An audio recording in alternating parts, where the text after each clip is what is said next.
안녕하세요. 좋은 하루 보내세요. 저희 채널이 마음에 드셨다면 좋아요와 구독 부탁드려요. 여러분의 응원이 힘이 된답니다. 자, 이제 실화를 하나 들려드릴게요. 제 은퇴식에서 제 아들은 제가 사주는데 도움을 준 집에서 더 이상 환영받지 못한다고 말했습니다. 저는 미소 지었습니다. 일어서서 아무 말 없이 떠났습니다. 그날 밤, 저는 울지 않았습니다. 소리 지르지도 않았습니다. 하지만 제 안에 무언가가 조용히 부서졌습니다. 그리고 이어진 일들은 저조차도 그가 소유했다고 생각했던 모든 것을 뒤흔들리라고는 예상하지 못했습니다. 건배사는 자랑스러운 순간이었어야 했습니다. 저는 공중보건 분야에서 40년간 일한 후 은퇴하고 있었고, 부서 사람들, 옛 동료들, 심지어 몇몇 지역 유지들까지 모두 아들 지훈의 집에 모여 있었습니다. 아들은 잔을 들고 제 수년간의 봉사에 감사하며 유산에 대한 따뜻한 말을 덧붙였습니다. 그러다 모든 것을 바꾼 문장이 나왔습니다. 이제 저희도 저희 집에서 다음 장을 시작할 수 있게 되었습니다. 잠시 정적이 흘렀습니다.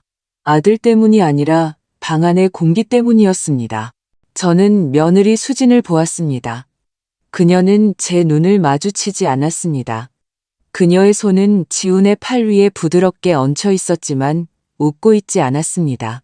마치 신발 속에 떨쳐낼 수 없는 무언가라도 있는 것처럼 바닥을 쳐다보았습니다. 손님들이 박수를 쳤습니다. 건배사가 이어졌고 케이크가 나왔습니다. 누군가는 제게 우아하게 나이 드는 것에 대한 명언집을 선물하기도 했습니다. 하지만 저는 그 한마디 이후로는 아무것도 들리지 않았습니다.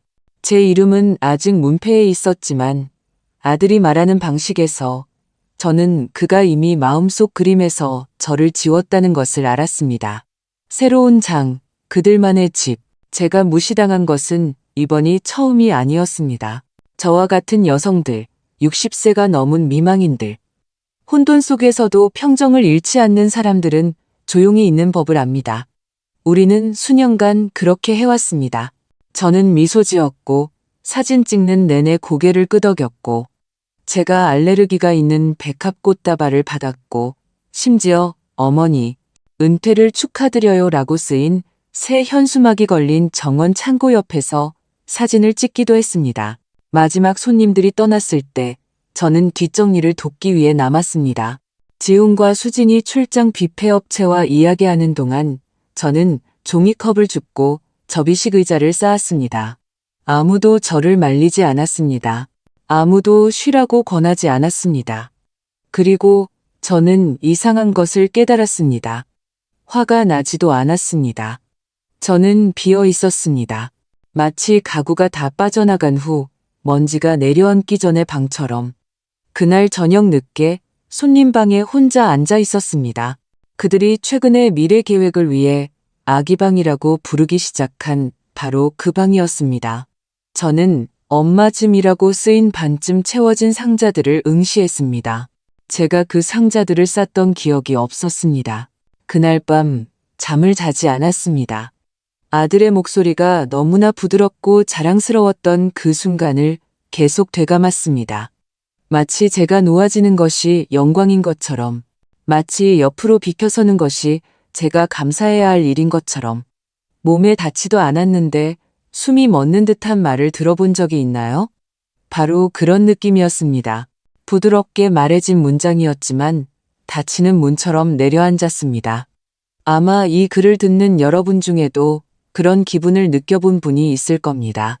당신이 여전히 일부라고 생각했던 이야기를 누군가 다시 쓰면서 당신의 이름이 빠진 것조차 눈치채지 못하는 그 순간 말입니다. 그날 밤 저는 울지 않았습니다. 그저 어둠 속에 신발을 신은 채로 지갑을 무릎에 얹은 채로 앉아 있었습니다. 그리고 해가 떴을 때 저는 조용히 일어나 차고로 걸어가 차에 타서 떠났습니다. 백합은 부엌 조리대 위에 놓아두었습니다. 수진이 좋아할지도 모른다고 생각했습니다. 저는 지도를 확인하지 않고 남쪽으로 운전했습니다. 길이 저를 위해 선택하도록 내버려 두었습니다. 제 손은 핸들 위에 굳건했지만 가슴은 텅 비어 있었습니다. 계획도 하룻밤 묵을 가방도 없었고 오직 제 지갑, 반쯤 빈 보온병, 그리고 말하지 못한 모든 것의 무게뿐이었습니다. 정오쯤 저는 강릉 외곽의 한 휴게소에 멈춰 섰습니다. 키 큰 소나무들 뒤 가장 먼 곳에 주차했습니다. 자갈이 타이어 밑에서 버석거렸습니다. 저는 의자를 뒤로 젖히고 차천장을 응시했습니다. 밖의 하늘은 맑았습니다. 사람들은 개를 산책시켰습니다. 아이 두어 명이 까마귀에게 과자를 던졌습니다. 제안을 제외하고는 모든 곳에서 삶은 평범했습니다. 울지 않았습니다. 용감해서가 아니라 감정을 느끼기에는 너무 충격을 받았기 때문입니다. 제 뇌는 여전히 말해진 것과 그것이 의미하는 것 사이에 간극을 이해하려고 애쓰고 있었습니다. 지우는 너무나 부드럽고 친절하게 말했지만 그 말 아래에는 무언가 최종적인 것이 있었습니다. 황혼이 질 무렵 저는 돌아가지 않았습니다. 그럴 수 없었습니다. 깜빡이는 불빛이 있는 주유소에서 기름을 채우고 계속 운전했습니다. 속초를 지나 도로 표지판이 익숙하게 느껴지기 시작할 때까지 그때 양양이 생각났습니다. 몇 년 전 남편과 저는 그곳에 작은 집을 샀습니다. 우리는 그것을 언젠가의 집이라고 불렀습니다. 조용한 모퉁이 땅에 둘러싼 베란다와 항상 손길이 필요한 굴뚝이 있었습니다. 그는 그곳에서 은퇴하고 싶어 했습니다. 첫 해봄에 우리는 사과나무를 심었습니다. 남편이 세상을 떠난 후로는 가본 적이 없었습니다. 자정이 막 지났을 때 저는 진입로로 들어섰습니다. 현관등은 여전히 거기에 있었고 유리는 깨져 있었습니다. 마당은 잡초로 무성했지만 집은 끈기 있게 기다리는 오랜 친구처럼 서 있었습니다. 10년 넘게 사용하지 않았던 열쇠로 문을 열었습니다. 경첩이 삐걱거렸습니다. 손전등 불빛을 따라 먼지가 떠다녔습니다. 저는 지갑을 바닥에 떨어뜨리고 바로 그 현관에 앉았습니다. 나무 바닥은 차가웠지만 제 것이었습니다. 저는 침묵에 귀를 기울였습니다. 비어있지 않았습니다. 정직하게 느껴졌습니다. 그날 밤 저는 복도 벽장에서 찾은 담요를 덮고 서재의 낡은 소파에서 잠을 잤습니다. 베개도 난방도 없이. 하지만 아침까지 푹 잤습니다. 눈을 떴을 때 햇빛이 깨진 블라인드를 통해 스며들어 나무 바닥 위로 떨어졌고 며칠 만에 처음으로 숨을 쉴 수 있을 것 같았습니다. 우리가 초창기부터 보관해온 스토브 위 주전자로 커피를 끓였습니다. 부엌에서는 먼지와 계피 냄새가 났습니다. 찬장에는 여전히 이가 빠진 머그잔 몇 개가 있었습니다. 하나에는 빛바랜 유성펜으로 남편의 이니셜이 쓰여 있었습니다. 싱크대에 서서 창밖으로 사과나무를 보았습니다. 사방으로 뻗은 가지들이 야생적으로 자라 있었습니다. 열매는 작고 짙은 붉은색이었고 일부는 이미 풀밭에 떨어져 있었지만 그것은 살아남았습니다. 저도 마찬가지였습니다. 다음에 무엇이 올지는 몰랐지만 다시는 투명인간으로 돌아가지 않을 것임을 알았습니다. 양양의 집은 지훈이 쓴 계획의 일부가 아니었습니다. 괜찮았습니다. 왜냐하면 오랜만에 처음으로 저만의 계획이 있었기 때문입니다. 양양에서의 세 번째 아침, 저는 다락방으로 올라갔습니다. 접이식 사다리가 제 무게에 삐걱거렸지만 저는 제가 물건들을 어디에 두었는지 정확히 알고 있었습니다. 몇 년 동안 올라가 본 적이 없었지만 남편과 저는 항상 가장 중요한 기록들을 낡은 이불 아래 금속 서류함에 넣어두었습니다. 이불에서는 여전히 삼나무 냄새가 났습니다. 저는 서랍을 하나씩 열었습니다. 혼인신고서, 80년대의 세금 보고서, 지훈을 아기 때 안고 있는 남편의 빛바랜 폴라로이드 사진들. 그러고 나서 등기 및 유언장, 실라고 표시된 빨간색 폴더를 찾았습니다. 암이 그를 덮치기 전에 그가 놓아둔 바로 그 자리에 있었습니다. 안에서 양양집의 원본 부동산 등기 서류를 발견했습니다.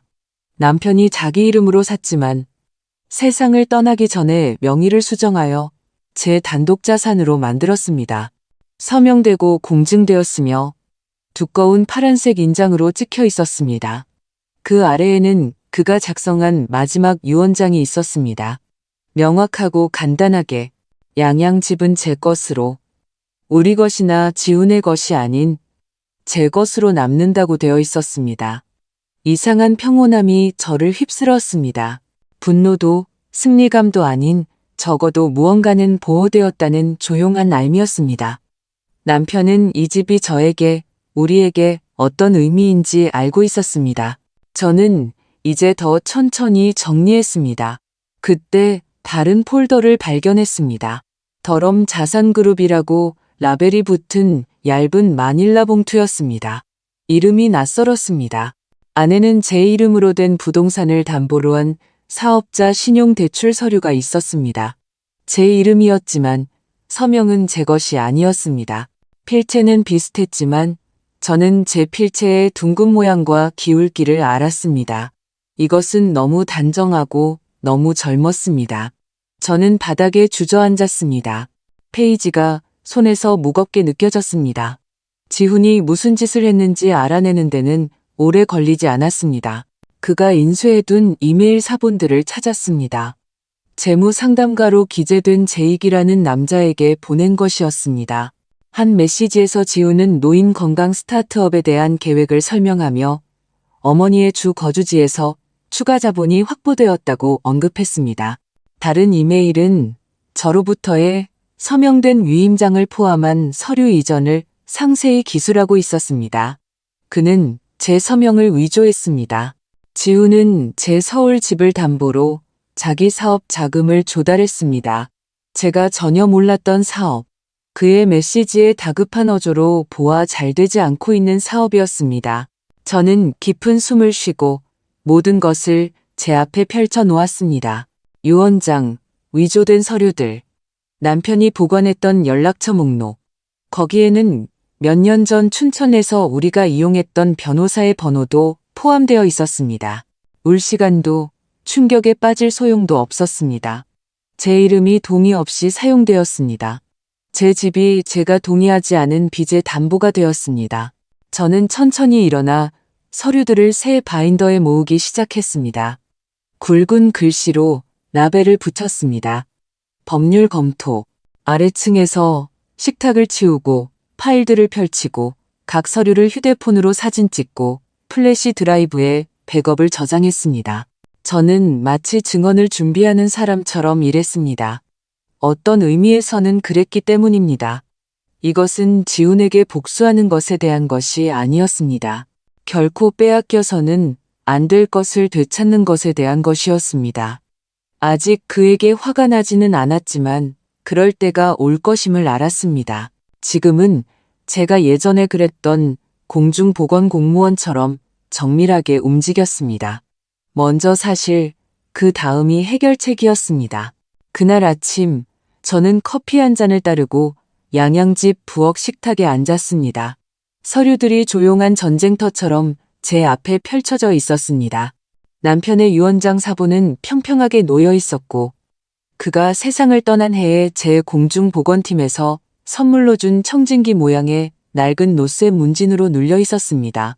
저는 계속 눈으로 그의 서명을 따라갔습니다. 그것에는 무언가 현실적이고 부인할 수 없는 저를 안정시키는 것이 있었습니다. 저는 다음에 무엇이 올지 이해하는 사람이 필요했습니다. 법적으로뿐만 아니라 감정적으로도. 저는 이선아 변호사가 생각났습니다. 몇 년 전 그녀는 제 부서의 조용한 인턴이었습니다. 똑똑했지만 자신감이 없었고 아무도 시키지 않아도 항상 메모를 했습니다. 대부분의 직원이 이미 퇴근했을 때 지역 백신 클리닉을 돕기 위해 늦게까지 남아있던 그녀의 모습을 기억했습니다. 10년 넘게 연락하지 않았지만 최근 지역 기사에서 그녀의 이름을 보았습니다. 노인 학대 및 금융 착취 사건에서 고령 의뢰인들을 대리하는 것에 대한 것이었습니다. 저는 그녀의 법률사무소 번호를 찾아 전화했습니다. 반대편의 목소리는 명료하고 또렷했습니다. 그녀는 저를 바로 기억했습니다. 제가 발견한 것을 간략하게 설명했을 때 잠시 침묵이 흘렀지만 이내 그녀는 차분하고 단호하게 말했습니다. 전화하시길 잘하셨습니다. 그날 오후 그녀는 춘천에서 이 시간을 운전해 내려와 양양 외곽의 한 식당에서 저를 만났습니다. 그녀는 검은색 부츠와 양모 코트를 입고 도착했고 그 메모장은 여전히 손에 쥐어져 있었습니다. 웨이트리스가 그녀에게 커피를 따라주었지만 그녀는 거의 마시지 않았습니다. 선아 씨는 말하기보다 더 많이 들었습니다. 저는 위조된 등기 이전 서류, 담보 대출 서류, 남편이 남긴 서류들을 펼쳐놓았습니다. 그녀는 천천히 고개를 끄덕이며 메모를 했습니다. 그러고 나서 메모장을 덮고 제 눈을 똑바로 쳐다보았습니다. 이건 단순한 서류착오 사건이 아닙니다. 신탁 의무 위반, 노인 금융학대, 그리고 강원도법에 따라 사기죄가 될 수도 있습니다. 하지만 이건 개인적인 문제이기도 합니다. 매우 개인적인. 저는 대답하지 않고 그저 숨을 쉬었습니다. 그녀는 그날 밤 모든 것을 검토해주겠다고 제안했습니다. 무료로 법적 속임수에 의해 지워지고 침묵을 강요당한 어머니들을 너무 많이 보았다고 했습니다. 그녀 자신의 할머니도 아들이 허락 없이 집을 판 후 요양원에 보내졌다고 했습니다. 그 말을 할 때 그녀의 턱에 힘이 들어가는 것을 보았습니다. 제 집으로 돌아와 저는 남편의 필체로 표시된 마닐라 폴더를 그녀에게 건넸습니다. 양양의 원본 부동산 등기 서류가 들어있는 제 이름만 기재된 것이었습니다. 그날 저녁 그녀가 창가의 작은 책상에서 일하는 동안 저는 수프를 데우고 그릇 2개를 놓았습니다. 그 리듬은 익숙하게 느껴졌습니다. 마치 제가 가족에게서 쫓겨난 것이 아니라 더 작고 견고한 가족에게 우연히 들어온 것 같았습니다. 그녀는 하룻밤을 묵었고 소파베드에서 잠을 잤으며 그녀의 노트북은 옆에서 윙윙거렸습니다. 다음 날 아침 그녀는 제게 체크리스트를 건넸습니다.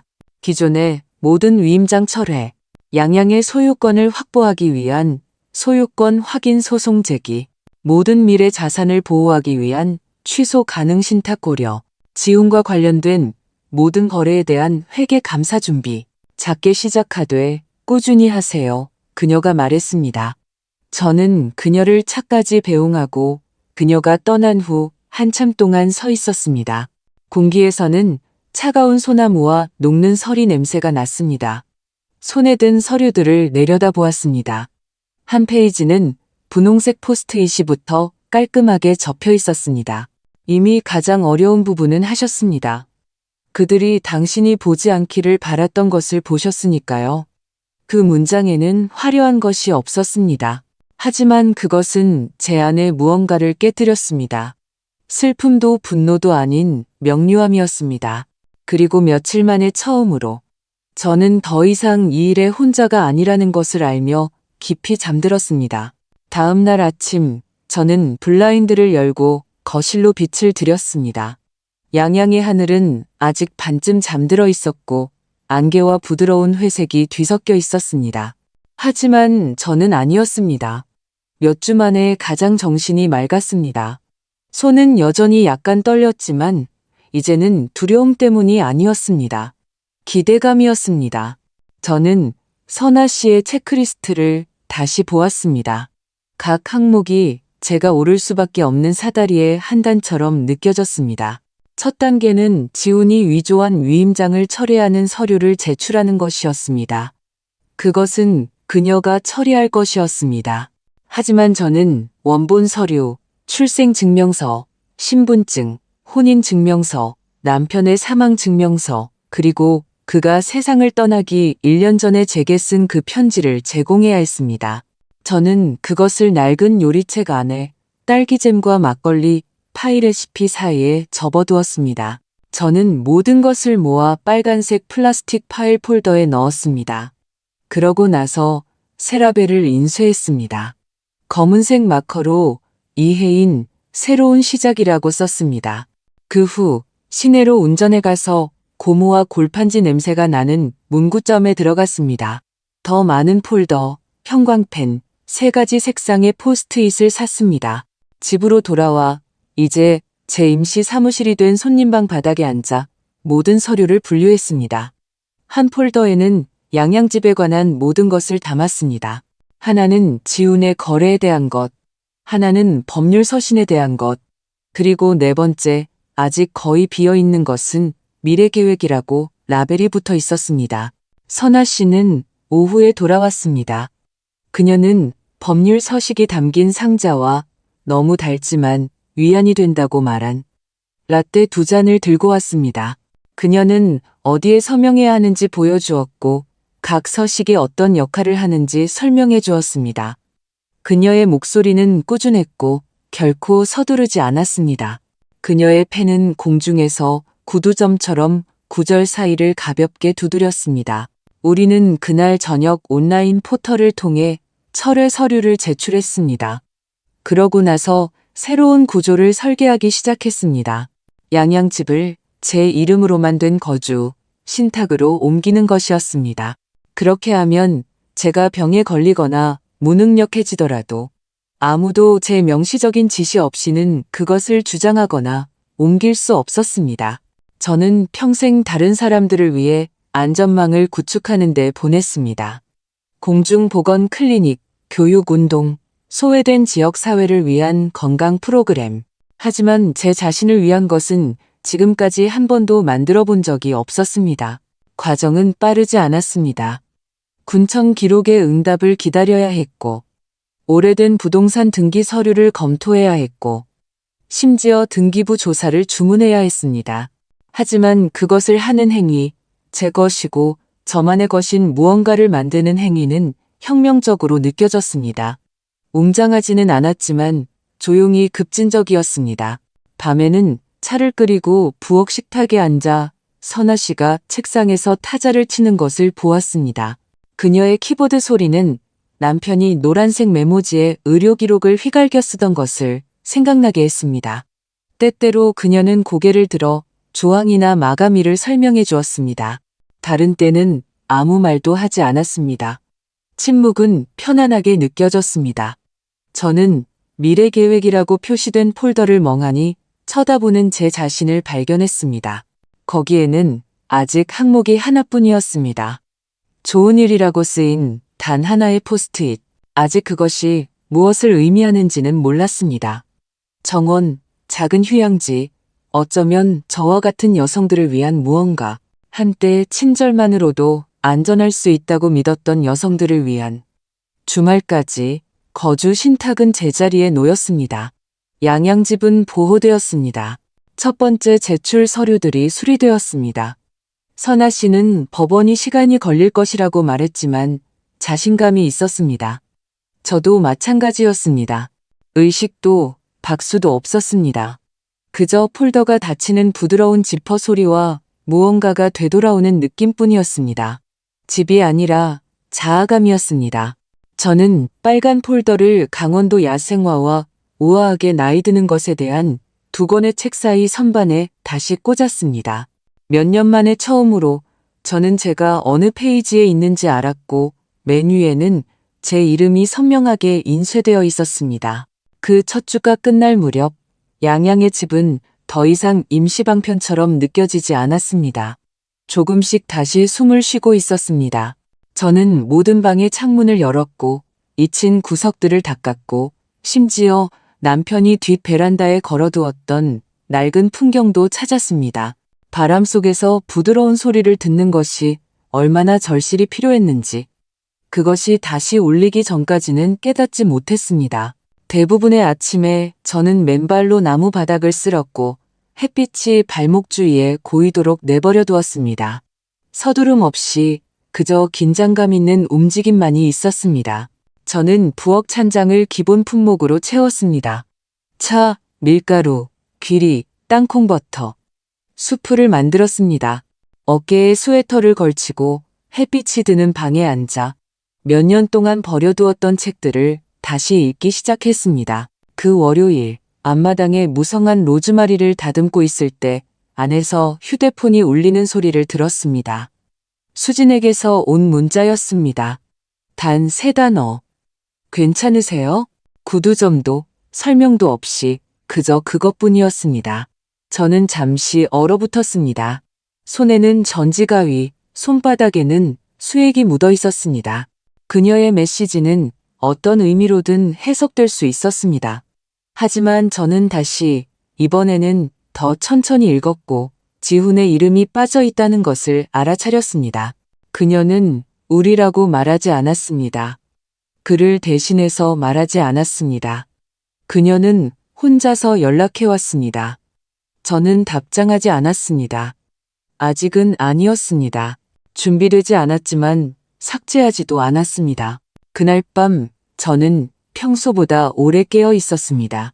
바람이 더 시끄러웠습니다. 듣지 않으려 애쓰는 속삭임처럼 창문을 긁었습니다. 그리고 은퇴식에서의 침묵에 대해 생각하는 것을 멈출 수 없었습니다. 지훈이 발표했을 때 수진이 어떻게 신발을 내려다보았는지, 그녀의 어깨가 어떻게 말하고 싶지만 삼켜버린 듯 움찔했는지, 어쩌면 그녀는 항의하고 싶었을지도 모릅니다. 어쩌면 머릿속으로 연습했지만 한마디도 하지 않았을지도. 저는 그녀의 침묵을 변명할 수 없었지만 그 무게를 상상할 수는 있었습니다. 이틀 후, 이번에는 선아 씨에게서 다른 메시지를 받았습니다. 그녀는 신탁 이전 서류를 마무리했다고 했습니다. 양양 집은 이제 보호되었습니다. 우리는 안전했습니다. 아무도 그것을 건드릴 수 없었습니다. 그녀는 한 가지를 더 덧붙였습니다. 법률 구조 클리닉의 친구가 제 이야기에 관심을 보였다고 했습니다. 홍보를 위해서가 아니라 통찰력을 얻기 위해서. 그들은 노인 금융학대를 겪는 고령 여성들을 위한 자료를 출시하고 있었습니다. 그녀는 제가 언젠가 그들과 이야기해 볼 의향이 있는지 궁금해했습니다. 저는 생각해보겠다고 말했습니다. 아직 현명한 말을 할 수 있을지 확신할 수 없었지만 누군가 제가 그럴 수 있다고 믿어준다는 것에 감사했습니다. 그날 오후 저는 복도 벽장에서 먼지 쌓인 라디오를 꺼내 창가에 놓았습니다. 잡음이 사라지고 음악이 방을 채울 때까지 주파수를 맞추었습니다. 오래된 재즈 방송국, 부드러운 금관 악기, 낮은 피아노. 저는 냄비에 렌틸콩과 당근을 젓고 음표들이 벽에 스며들도록 내버려 두었습니다. 그날 저녁 저는 해가 나무 뒤로 낮게 기울어질 때 현관 계단에 앉았습니다. 나무 베란다를 가로지르는 빛의 변화, 길고 조용한 그림자들을 보았습니다. 며칠 동안 울지 않았습니다. 더 오래도록 목소리를 높이지 않았습니다. 하지만 다시 흥얼거리기 시작했습니다. 그리고 집은 저처럼 기억이 아니라 존재로 채워져 사람이 사는 것처럼 느껴지기 시작했습니다. 그것은 제가 예상했던 것보다 더 중요했습니다. 양양에서는 봄이 부드럽게 왔습니다. 공기는 매서움을 잃고 땅은 다시 부드러워지기 시작했습니다. 뒷마당에서는 축축한 나무 껍질과 이른 꽃봉오리 냄새가 났습니다. 어느 날 아침 남편이 이곳을 산 첫 해에 심었던 일본 단풍나무에 작은 싹이 돋아난 것을 발견했습니다. 그 나무는 우리 둘의 경력과 대부분의 논쟁보다 오래 살았습니다. 이제 그것은 오랜 친구처럼 조용하지만 가득 찬 가지로 지켜보고 있었습니다. 저는 부엌 창가에 더 자주 서 있는 제 자신을 발견했습니다. 그것을 볼 때마다 시끄러운 기억이 아니라 일상생활 아래 맴도는 종류의 기억들이 떠올랐습니다. 지훈이 작고 자주 아팠던 시절을 기억했습니다. 제가 교대 근무를 2배로 하고 집에 와서 그의 숨소리를 확인하던 방식, 그의 흡입기를 사기 위해 커피를 거르던 아침들, 시기가 맞지 않아서 혹은 더 솔직하게는 그가 저를 필요로 했기 때문에 의학연구원 지원서를 제출하지 않았던 것, 그의 스타트업 자금을 대기 위해 저축을 제한하고 첫 투자자들이 빠졌을 때 2차 담보대출에 서명했던 것을 기억했습니다. 지훈은 결코 잔인하게 부탁하지 않았습니다. 그는 그저 제가 그럴 것이라고 가정했습니다. 그리고 저는 그랬습니다. 몇 번이고 그때는 결코 희생처럼 느껴지지 않았습니다. 사랑처럼 느껴졌습니다. 제가 가졌으면 했던 그런 종류의 어머니가 되는 것처럼 느껴졌습니다. 하지만 이 조용한 집에 앉아 그 나무가 하늘을 향해 위로 뻗어 나가는 것을 보면서 저는 궁금해지기 시작했습니다. 제가 관대했던 걸까요? 아니면 제 자신을 소진될 자원으로 만들었던 걸까요? 저는 복도 벽장으로 걸어가 먼지 쌓인 오래된 서류 상자를 꺼냈습니다. 수년간의 영수증, 대출 보증서, 보험 서식들을 넘겨보았습니다. 작은 모퉁이에 제 이름이 휘갈겨 쓰여 있었습니다. 제 서명은 너무나 많은 곳에 살고 있었습니다. 그들의 삶의 기반 시설에 조용히 짜여 보이지 않고 필요하며 잊혀진 채로 카드들도 있었습니다. 지훈이 몇 년에 걸쳐 쓴 손편지들이었습니다. 하나는 이렇게 쓰여 있었습니다. 제가 뭘 하는지 몰랐을 때도 저를 믿어주셔서 감사해요. 다른 하나는 모든 게 어머니 덕분이에요. 하지만 제가 찾은 마지막 것은 그가 앱을 출시한 해의 것이었습니다. 차갑게 타자로 쳐져 있었습니다. 지속적인 지원에 감사드립니다. 곧 수익을 보게 되실 겁니다. 저는 결코 보지 못했습니다. 그날 저녁, 저는 베란다에 앉아 하늘이 라벤더색으로 변하는 것을 보았습니다. 다리를 이불 아래로 집어넣었습니다. 가로등이 하나씩 깜빡이며 켜지는 것을 보았습니다. 동네는 여전히 조용하고 졸렸습니다. 조용한 것의 대가는 아무도 당신이 사라지는 것을 듣지 못한다는 것입니다. 당신은 배경 속으로 희미해집니다. 당신은 다른 사람들을 지탱하는 윤곽선이 됩니다. 하지만 제 창밖의 저 나무는 수년에 걸쳐 너무나 여러 번 가지치기를 당했습니다. 잘리고 모양이 잡히고 길들여졌습니다. 그럼에도 그것은 자랐습니다. 기쁘게 하거나 봉사하기 위해서가 아니라 그렇게 만들어졌기 때문에 그날 밤 저는 공책을 꺼내 목록을 썼습니다. 제가 잃어버린 것이 아니라 제가 한 일에 대한 각 줄은 씨앗이었고 각 기억은 뿌리였습니다. 이 집은 후회 이상의 것을 담을 것이었습니다.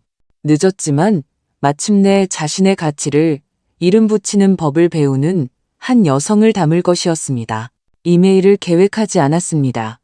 어느 날 아침 마지막 빨래를 개고 두 번째 커피를 따르고 난 직후에 떠올랐습니다.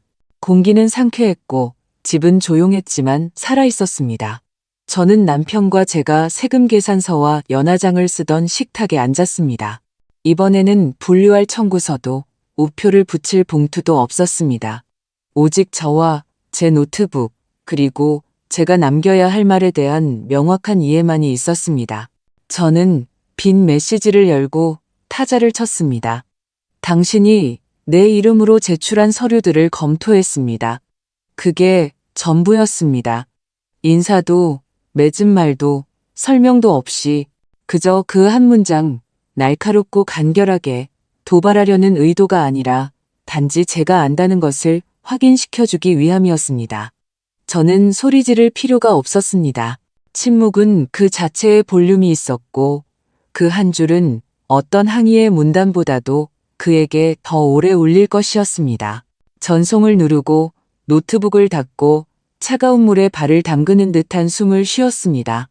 따끔거리지 않았습니다. 저를 깨웠습니다. 선아 씨는 그날 오후에 전화했습니다. 그녀는 최종 서류 제출이 완료되었다고 말했습니다. 신탁은 활성화되었습니다. 양양의 집은 이제 제 이름으로만 보호되었고 그녀가 거주 신탁이라고 부르는 압류나 조작에 대해 철통 같은 곳에 놓였습니다. 그녀는 덧붙이기 전에 잠시 멈췄습니다. 이제 공식적으로 그들의 소나기에서 벗어나셨습니다. 그 말은 제 손에 따뜻한 돌처럼 놓였습니다. 하지만 그것이 끝이 아니었습니다. 선아 씨는 제가 몇 주 전 조용히 요청했던 두 번째 신탁 설정도 마쳤습니다. 그것은 할로우 실향 노인 재단이라고 불릴 것이었습니다. 작고 소박하지만 구체적인 시작. 저처럼 집에서 쫓겨나고 종종 예고 없이 보통은 구제책 없이 사고가 아닌 계획에 의해 지워진 고령 여성들을 지원하는데 전념하는 기금이었습니다. 초기 자본은 제 옛 저축에서 나왔습니다. 남편이 남겨둔 지훈의 계략에 손대지 않은 유산에서 남은 것이었습니다. 수백만은 아니었지만 누군가 다시 숨을 쉴 수 있도록 돕기에는 충분했습니다. 우리는 간단한 사명을 가졌습니다. 긴급 이주 지원, 단기 법률 구조, 그리고 갑자기 자신들이 지은 집에서 환영받지 못하게 된 여성들을 위한 안전한 집 목록. 선아 씨는 그것이 성장할 수도 있다고 말했습니다.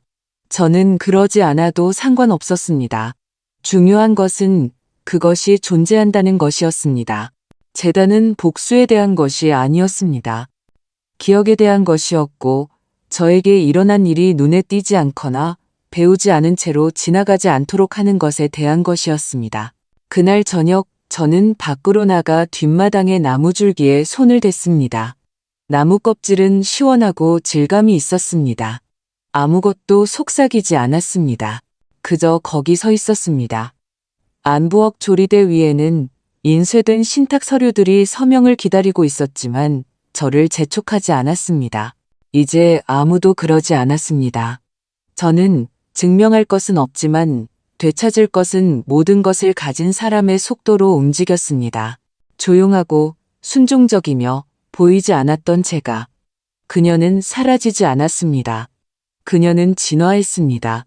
그녀는 자신의 조각들을 모아 내구성 있는 무언가를, 자신의 이름이 붙은 무언가를, 다른 누구도 주장할 수 없는 무언가를 만들었습니다. 그리고 해가 낮게 기울어 마당에 긴 그림자를 드리웠을 때 저는 미소 지었습니다. 제가 이겨서가 아니라 제 가치를 기억했기 때문에. 그리고 이제 그것은 잉크로, 법으로, 유산으로 기록되었습니다. 화요일, 정오가 막 지났을 때 밖에서 자갈 위로 타이어가 버석거리는 소리를 들었습니다. 저는 베란다에서 고개를 들어 배달이거나 어쩌면 선아 씨가 서류를 가져다 주는 것일 거라고 예상했습니다. 하지만 지훈이었습니다. 그의 차 문이 천천히 열렸습니다. 마치 그것조차 여기서 무엇을 하고 있는지 확신하지 못하는 것처럼. 그는 몇 년 만에 보지 못했던 망설임과 함께 차에서 내렸습니다. 자신감 있는 걸음걸이도 손에 든 클립보드나 노트북도 없이 그저 그가 손을 주머니에 찔러 넣고 다시 소년처럼 공터에 서 있었습니다. 저는 일어서지 않았습니다. 제가 떠나던 밤에 입었던 바로 그 카디건에 쌓여 낡은 흔들의자에 앉아 있었습니다. 이제는 얇아지고 팔꿈치가 늘어났지만 저는 그것이 저에게 움직임을 상기시켜주는 방식이 좋았습니다. 지훈이 계단으로 다가와 멈춰 서서 무언가를 기다리는 듯 저를 올려다보았습니다. 저는 아무것도 제안하지 않았습니다. 안부나 여쭐까 해서요. 그가 마침내 말했습니다. 그의 목소리는 제가 기억하던 것보다 조용했지만 여전히 그 어조와 가정의 뉘앙스가 있었습니다. 마치 찾아온 행위 자체가 호의로 보여야 한다는 듯이. 저는 한 번, 그리고 다시 차분하고 꾸준하게, 화나지도 두려워하지도 않고 그저 더 이상 작지 않게 흔들렸습니다. 여기는 당신이 안부를 여쭐 곳이 아니야. 제가 말했습니다. 그는 눈을 깜빡였습니다. 그 말은 그가 예상했던 것과는 다르게 들리는 듯 했습니다. 그는 한 걸음 뒤로 물러섰습니다. 저는 그의 얼굴에서 이것이 그가 감당할 수 있다고 생각했던 그 여자가 아니라는 것을 볼 수 있었습니다. 압력이 오면 접히던 사람, 그가 건네는 것에 조용히 서명하던 사람, 그는 마치 제가 그 없이 어떻게 무언가를 재건했는지, 어떻게 제가 운전할 뿐만 아니라 뿌리 내린 채로 살아남았는지 알아내려는 듯 제 뒤의 집을 보았습니다. 내 이메일 받았지? 제가 덧붙였습니다. 질문이 아니라 진술이었습니다. 그는 천천히 고개를 끄덕였습니다. 네, 그 후 긴 침묵이 흘렀습니다. 불편하지는 않았지만 익숙하지는 않았습니다. 우리 사이의 공간은 더 이상 어머니와 아들로 채워져 있지 않았습니다. 그것은 그의 선택과 저의 선택으로 채워져 있었습니다. 그는 한 번 더 시도했습니다. 어머니, 저는 저는 손을 들었습니다. 그를 침묵시키기 위해서가 아니라 우리 둘 다 그가 차 안에서 연습했을 연설을 면하게 하기 위해서. 당신은 나에게 말을 빚지지 않았어. 제가 말했습니다. 더 이상은. 그는 거기서 한두 박자 더 서 있었습니다. 그러고 나서 작게 고개를 끄덕이고 다시 차 쪽으로 돌아섰습니다. 문을 쾅 닫는 소리도 높아진 목소리도 없이 그저 다시 멀어지는 자갈 소리뿐이었습니다. 저는 그가 사라질 때까지, 공기가 다시 안정될 때까지, 고요함이 다시 제 것이 될 때까지 지켜보았습니다. 거기에는 만족감도 승리감도 없었습니다. 그저 제가 움찔하지 않았다는, 그럴 필요가 없었다는, 제 발밑의 땅이 더 이상 그가 흔들 수 있는 것이 아니라는 암만이 있었습니다. 저는 안으로 들어가 차를 끓이고 고요함과 함께 앉았습니다. 비어 있지 않았습니다. 벌어들인 것이었습니다. 그리고 은퇴식 이후 처음으로 가슴의 무게감도 마음에 남는 의문도 느끼지 않았습니다. 오직 한 가지 확신만이 저는 제 자신에게로 돌아왔고 머물 것이라는. 지훈이 말없이 양양을 떠난 지 사흘 후 편지가 도착했습니다. 이메일도 타자로 친 문서도 아닌 가장자리가 약간 떨리는 단정한 필체의 진짜 편지였습니다. 발신 주소 없이 단지 이혜인 귀하라고만 되어 있었지만 소인은 서울이었습니다. 저는 그 필체를 알았습니다. 생일 카드, 식료품 목록, 우리 모두가 아직 하나를 공유하던 시절 냉장고의 포스트잇에서 보았습니다. 저는 천천히 열었습니다. 종이는 크림색이었고 옅은 꽃무늬 테두리가 있었습니다.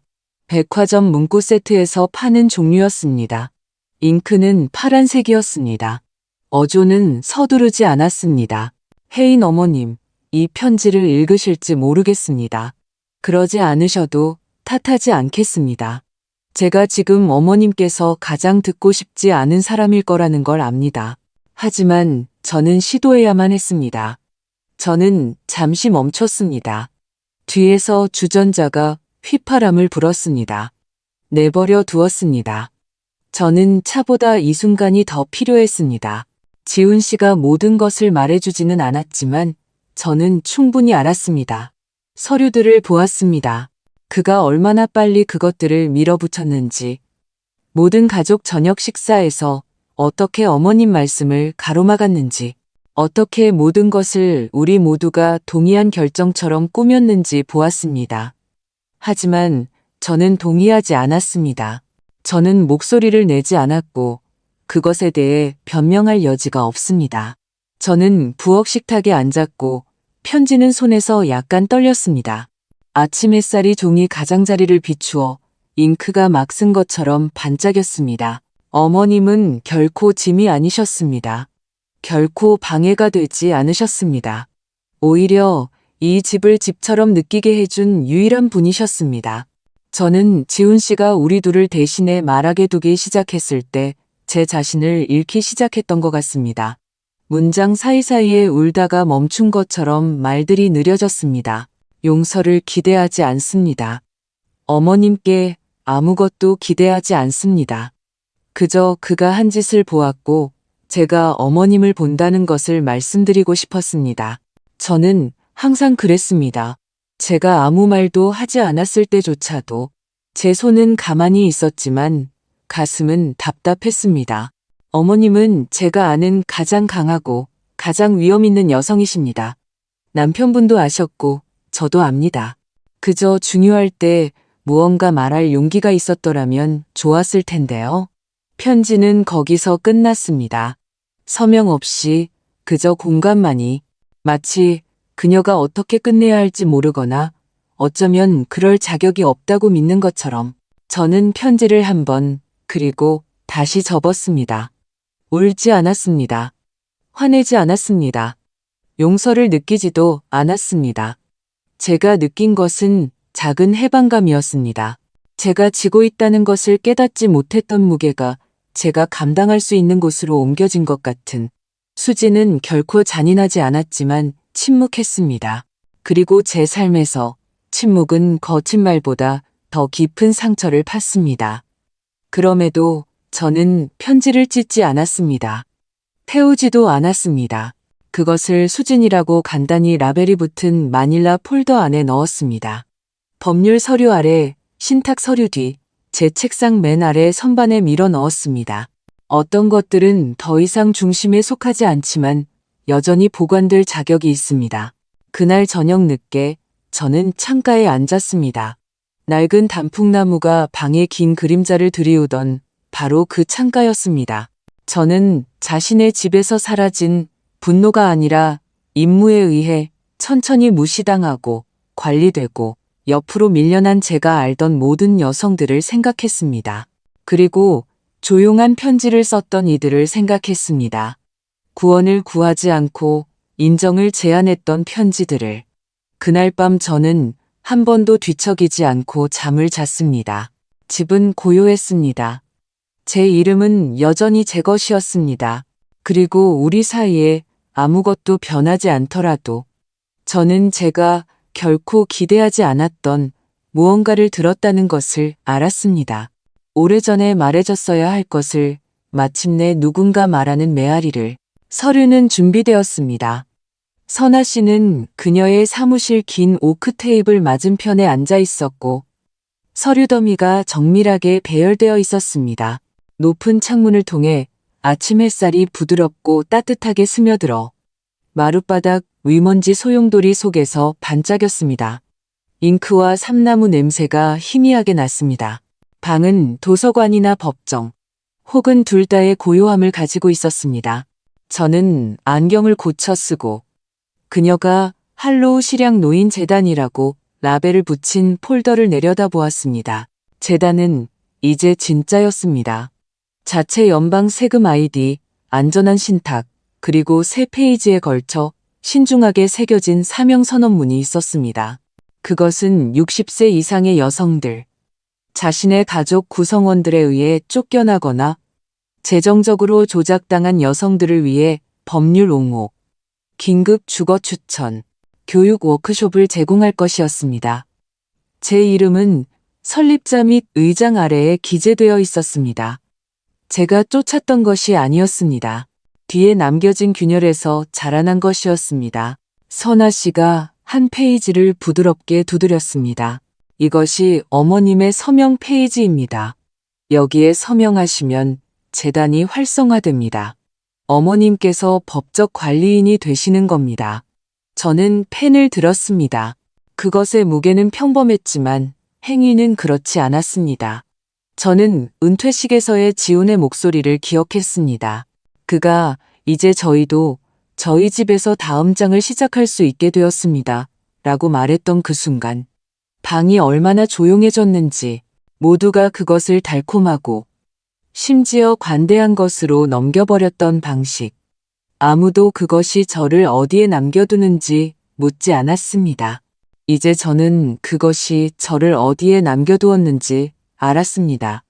여기에, 이 방에 지워진 것이 아니라 제 자신의 손으로 다시 쓰여진 채로 저는 한 줄, 그 다음 줄, 그리고 마지막 줄에 서명했습니다. 선아 씨가 미소 지었습니다. 크지는 않았지만 충분했습니다. 우리가 항상 마지막 말을 하지는 못하죠. 그녀가 말했습니다. 하지만 때로는 마지막 행위를 하죠. 그게 더 나은 부분이에요. 저는 고개를 끄덕였습니다. 마지막 페이지, 서명 아래에는 우리가 함께 작업했던 짧은 문단, 일종의 헌정사가 있었습니다. 그것은 이렇게 쓰여 있었습니다. 조용히 지워졌다가 더 조용히 일어선 여성들을 기리며 저는 선아 씨에게 사본을 집에 가져가도 되냐고 물었습니다. 그녀는 안에 모든 것이 들어있는 깨끗한 폴더를 건넸습니다. 저는 그것을 가죽 가방에 넣고 지퍼를 닫았습니다. 퍼레이드도 보도자료도 박수도 없었습니다. 하지만 가슴속에 낮고 꾸준한 무언가가 자리 잡는 것을 느꼈습니다. 자부심이 아니었습니다. 소유권이었습니다. 재산이나 종이뿐만 아니라 제 자신의 이름, 제 자신의 선택, 제 자신의 과거에 대한. 남편이 좋아했을 겁니다. 그는 항상 소음 없는 행동을 믿었습니다. 밖으로 나섰을 때 바람이 약간 일었습니다. 비와 신선한 흙냄새를 실어왔습니다. 겨울이 환영받지 못한 채 머물렀더라도 봄이 여전히 펼쳐지고 있다는 것을 상기시켜 주었습니다.